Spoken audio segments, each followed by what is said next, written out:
Good evening my dear friends. आज हम लोग सिंपल प्रेजेंट के सेकेंड टॉपिक को पढ़ने वाले हैं। सेकेंड टॉपिक जो बेसिक नहीं है, यहाँ हम लोग ताहे तिहे के कंसेप्ट को नहीं समझने वाले हैं, ये हम लोग पढ़ चुके हैं। आज हम लोग सिंपल प्रेजेंट के स्पोकन कंसेप्ट को समझने वाले हैं। स्पोकन कंसेप्ट ध्यान देना, आज हम लोग जिस टॉपिक की बात कर रहे हैं वो सिंपल प्रेजेंट है। और जहाँ तक सिंपल प्रेजेंट की बात है, मैंने आप सभी को इसका रूल समझाया था, रूल रटवाया नहीं था, समझाया था। मैंने बताया था इंग्लिश में 5 वर्ब होते हैं, उन 5 वर्ब में जो 2 वर्ब होते हैं वो प्रेजेंट के वर्ब होते हैं, एक V1 और एक V5। और जहाँ तक स्ट्रक्चर की बात करें हम लोग, तो स्ट्रक्चर में ध्यान देना है, जब भी आप किसी रूल को बनाओगे तो आपको पहले वाले शब्द पे ध्यान नहीं देना है, आपको बाद वाले शब्द पे ध्यान देना है। बाद वाला शब्द प्रेजेंट है, मतलब साफ है कि आपको यहाँ V1 और V5 का ही इस्तेमाल करना है। ठीक है, चलिए, तो हम लोग को सिंपल प्रेजेंट में यहाँ V1 और V5 लेना है, आगे पीछे सब्जेक्ट और ऑब्जेक्ट। मैंने पिछले वीडियो में बताया था कि V5 जो है वो विटामिन S वाला वर्ब है, ये ही सी इट नाउन के साथ आएगा, और जो V1 है वो आई वी यू दे के साथ आएगा। ठीक है, चलिए, आज का टॉपिक बेसिक रूल को पढ़ना नहीं है। हम लोग सिंपल प्रेजेंट के बेसिक रूल को पढ़ चुके हैं कि जिस वाक्य के अंत में ता है, ती है, ते हो होता है, उसको हम लोग सिंपल प्रेजेंट बोलते हैं। इसको हम लोग पढ़ चुके हैं। आज हम लोग का जो कंसेप्ट है वो सिंपल प्रेजेंट के स्पोकन रूल को पढ़ना है। स्पोकन रूल इसलिए हम लोग उसको बोलते हैं क्योंकि अंग्रेजी बोलने में सबसे अधिक इस्तेमाल इसी का होता है। सिंपल प्रेजेंट से अगर हम लोग स्पीकिंग की बात करें तो इसी टॉपिक का हम लोग ज़्यादा इस्तेमाल करते हैं, इसलिए हम लोग इसको स्पोकन रूल का नाम दिए हैं। स्पोकन रूल, ये सेकेंड रूल है सिंपल प्रेजेंट का। तो पहले दिमाग में बैठा लो कि स्पोकन रूल में आपको ये ता है, ती है और ये ते हो दूर दूर तक मिलने वाला नहीं है। आप बोलोगे सर हम लोग तो यही जानते हैं कि जहां सेंटेंस के लास्ट में ता है आ जाए, ती है आ जाए, ते हो आ जाए, वो सिंपल प्रेजेंट कहलाता है। सर अब कैसे पहचानेंगे? तो मैंने पिछले वीडियो में बताया था कि आपको बेसिक रूल में दिमाग नहीं लगाना है, तो उस दिमाग को आपने बचाया होगा, और आज हम लोग को स्पोकन रूल में उस दिमाग को लगाना है। स्पोकन रूल किसको बोलते हैं? ध्यान से समझना, अंग्रेजी में बहुत सारे ऐसे सेंटेंसेज होते हैं, है ना, जहाँ पर ताहे तीहे नहीं होता है, बट फिर भी वो सिंपल प्रेजेंट में होता है। पहले हम लोग बात करते हैं सिंपल क्या होता है। सिंपल क्या है सर? ध्यान देना, इंग्लिश में 3 ऐसे शब्द हैं ना जो बहुत ही सिंपल होते हैं किसी के लिए भी। अब बोलो सर ये 3 शब्द क्या हैं? तो पहला शब्द है ऑर्डर। किसी को ऑर्डर देना एकदम आसान है, जब मन चाहे हम लोग किसी को ऑर्डर दे देते हैं, तो ये एक सिंपल शब्द है। सेकंड शब्द जो है वो है रिक्वेस्ट। ये भी आसान सा शब्द है, कहीं भी हम लोग किसी को रिक्वेस्ट भी कर देते हैं। और सबसे ज़्यादा जो सिंपल शब्द है, सबसे जो ज़्यादा आसान जो शब्द है वो है एडवाइज। किसी को एडवाइज कर देना, ये सबसे आसान शब्द है। तो यहाँ पर हम लोग को 3 शब्दों पे ध्यान देना है, ऑर्डर, रिक्वेस्ट और एडवाइज। ऑर्डर, रिक्वेस्ट और एडवाइज, ध्यान देना, ये तीनों टॉपिक सिंपल में आएंगे। ओ से ऑर्डर, आर से रिक्वेस्ट और ए से एडवाइज। ऑर्डर दैट इज आज्ञा, रिक्वेस्ट यानी अनुरोध या आग्रह, और एडवाइज यानी सलाह।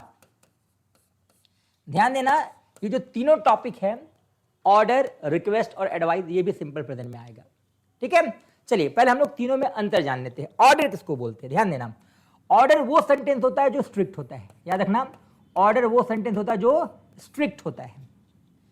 जहां तक हम लोग रिक्वेस्ट की बात करें तो ये एकदम विनम्र होगा, पोलाइट होगा, इसमें ज़्यादा प्रेशर नहीं होता है ना। तो ऑर्डर स्ट्रिक्ट, रिक्वेस्ट क्या है? पोलाइट है। जैसे मैंने बोला तुम बैठो, तुम बैठो, ये मेरा ऑर्डर है। लेकिन अगर मैं किसी सीनियर को बोलूँगा तो मैं बोलूँगा आप बैठिए, आप बैठिए, यानी ये क्या है? मेरा रिक्वेस्ट है। दोनों में अंतर क्या बताओ? ये स्ट्रिक्ट है, सख्ती से हो रहा है, और ये पोलाइट है। ध्यान देना, तो अंग्रेजी में ऑर्डर रिक्वेस्ट समझ में आ गया होगा। ऑर्डर रिक्वेस्ट की अगर हम लोग बात करें तो ये सेंटेंस जो है ये कुछ पल के लिए होता है, for a moment, for a moment. जैसे मैंने बोला तुम बैठो, तो क्या जिंदगी भर बैठना है क्या? नहीं ना, तुम बैठो मतलब बैठ जाओ, अभी बैठो, जिंदगी भर नहीं बैठना। उसी तरह अगर मैं अपने से सीनियर से बोलूंगा तो मैं तुम नहीं बोलूंगा, मैं बोलूंगा आप बैठिए, क्योंकि वो मेरे लिए रिक्वेस्ट होगा। ठीक है, चलिए, तो ऑर्डर रिक्वेस्ट का कंसेप्ट समझ में आ चुका होगा। एडवाइस की बात कर लो तो ये स्ट्रिक्ट भी होता है और पोलाइट भी होता है, ये दोनों होता है, स्ट्रिक्ट भी और पोलाइट भी। ध्यान देना, ये स्ट्रिक्ट भी होता है और पोलाइट भी होता है। तो बच्चे बोलेंगे सर तो इसको हम लोग ऑर्डर ही लिख लेते हैं या रिक्वेस्ट ही लिख लेते हैं। ध्यान देना, ऑर्डर रिक्वेस्ट जो फॉर अ मोमेंट होता है ना बच्चे, एडवाइस जो होता है वो फॉर एवर होता है, यानी हमेशा के लिए होता है, हमेशा के लिए, फॉर एवर, है ना। जैसे तुम देश का सम्मान करो, तुम देश का सम्मान करो, तो सिर्फ एक दिन, बाकी दिन नहीं करना है क्या, हमेशा करना है। तो ऑर्डर रिक्वेस्ट एडवाइस में क्या अंतर है, ध्यान देना। ऑर्डर और रिक्वेस्ट जो होता है ना वो दोनों स्ट्रिक्ट टर्म है, ऑर्डर स्ट्रिक्ट है, रिक्वेस्ट पोलाइट है, दोनों का दोनों टर्म फॉर अ मोमेंट होगा, कुछ पल के लिए होता है। जबकि एडवाइस जो है ये स्ट्रिक्ट भी हो सकता है और पोलाइट भी हो सकता है, लेकिन ये हमेशा के लिए होता है, फॉर एवर, हमेशा के लिए। ठीक है, चलो अभी आपको बताना है कि सर ऑर्डर क्या है, रिक्वेस्ट क्या और एडवाइस क्या है। बताओ, अगर मैं बोल रहा हूं कि पंखा चला दो, मैंने क्या बोला, पंखा चला दो। अब सोच के बताओ, ये किसी सीनियर से तो मैं नहीं बोल सकता हूं पंखा चला दो, इसका मतलब ये क्या है, ये ऑर्डर है, किसी मैं जूनियर की बात कर रहा हूं। लेकिन अगर मैं ये बोल रहा हूं कि पंखा चला दीजिए, मतलब जो मेरे सामने वो मुझसे एज में बड़े हैं, दैट इज क्या, वो रिक्वेस्ट है। और अगर मैंने ये बोला कि बिजली से मत खेलो, मतलब ऐसा नहीं कि सिर्फ यहां नहीं खेलना है, घर में भी नहीं खेलना है, इसका मतलब ये पूरी लाइफ के लिए है, ये क्या है, एडवाइस है। तो उम्मीद है आपको ऑर्डर, रिक्वेस्ट और एडवाइस में अंतर समझ में आ रहा होगा। एडवाइस फॉर एवर, जैसे अगर मैं ये बोल रहा हूं सिगरेट मत पियो, तो ये ऑर्डर नहीं है, ये एडवाइस है, क्योंकि ये अभी भी नहीं करना है और आने वाले टाइम में भी आपको नहीं करना है। ठीक है, जबकि ऑर्डर रिक्वेस्ट क्या होता है, ये कुछ पल के लिए होता है, लाइक बैठ जाओ, खड़े हो जाओ, बैठ जाइए, खड़े हो जाइए। तो जो कुछ पल के लिए है उसको मैं ऑर्डर और रिक्वेस्ट बोलूंगा, और जो हमेशा के लिए उसको क्या मैं बोलूंगा, एडवाइस। अब सवाल है कि सर ये सिंपल प्रेजेंट में क्यों है, सर सिंपल प्रेजेंट में क्यों है।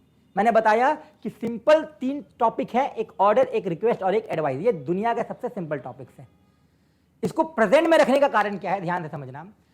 अगर आप पास्ट की बात करो तो बताओ पास्ट का कंसेप्ट क्या कहता है, जो काम हो गया वो पास्ट है, जो काम हो गया वो पास्ट है।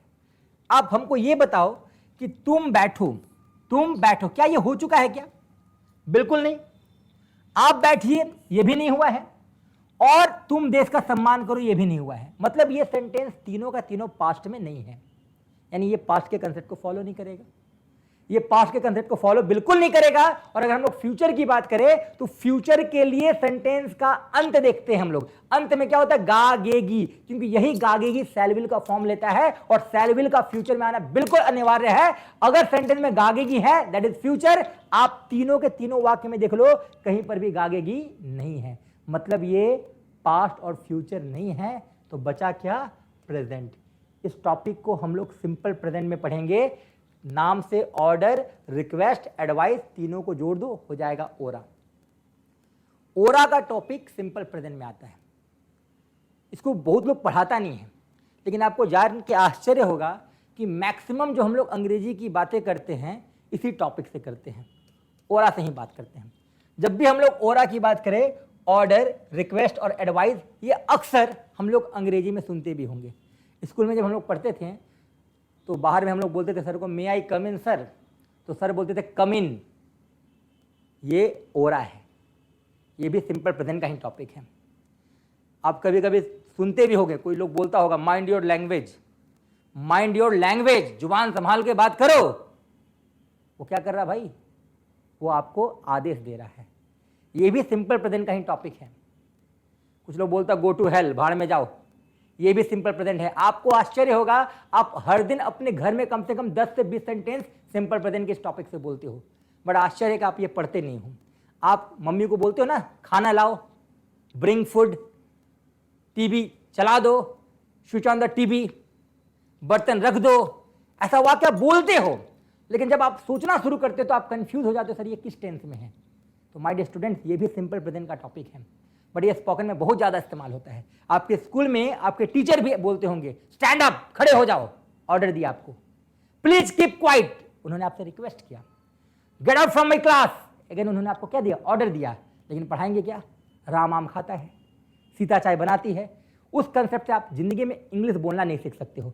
तो इसलिए मैं बता रहा हूं कि जब भी आप किसी टॉपिक को पढ़ो, आपको 3 कंसेप्ट को लेकर चलना है। आपको बेसिक कंसेप्ट को भी लेकर चलना है, आपको स्पोकन कंसेप्ट को भी लेकर चलना है, और आपको कॉम्पिटेटिव कंसेप्ट को भी लेकर चलना है। तो ये जो आज का टॉपिक था, ओरा, ऑर्डर, रिक्वेस्ट, एडवाइस, इन तीनों सेंटेंस को हम लोग सिंपल प्रेजेंट में ही ट्रांसलेट करेंगे, बट इसका रूल थोड़ा सा अलग हो जाएगा। ध्यान देना, इसका रूल इस टॉपिक को फॉलो नहीं करेगा। रीजन क्या है, ध्यान देना। आप ऑर्डर किसको देखो, ध्यान दो, आप ऑर्डर किसको दोगे, खुद को नहीं दे सकते हो, आप ऑर्डर सामने वाले को दोगे। आप रिक्वेस्ट किसको करोगे, खुद को नहीं, सामने वाले को।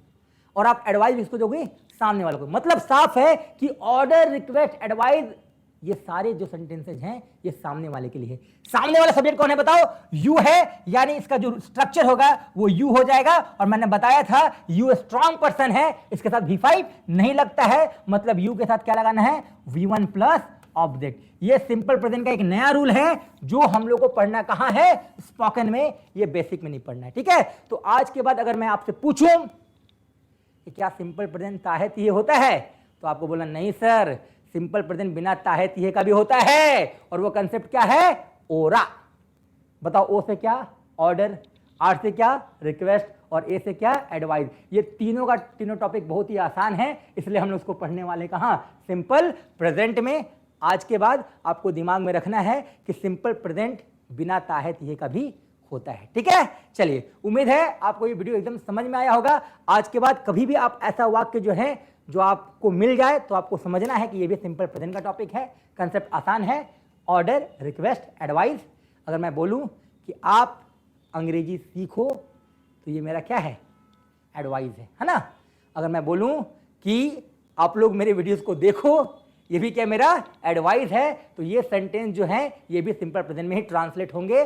आपको इसके लिए अलग से ग्रामर पढ़ने का जरूरत नहीं है। अगर आप सेंटेंस की बात करो तो आप इसको इसी रूल से ट्रांसलेट करोगे, you plus V1 plus object. तुम बैठो का ट्रांसलेशन क्या हो जाएगा, यू सिट, यू शिट। आप बैठिए, बड़ों को बोल रहे ना, तो बड़ों को बोलेंगे तो यू मत लगाना, वहां प्लीज लगा देना, please, you shit, you sit. और तुम देश का सम्मान करो, यहां ट्रांसलेशन बन जाएगा यू रेस्पेक्ट द नेशन या country, you respect the nation या फिर कंट्री। बहुत बहुत धन्यवाद। आज का क्लास यहीं तक। आपको ये वीडियो बिल्कुल समझ में आया होगा। चलिए, धन्यवाद।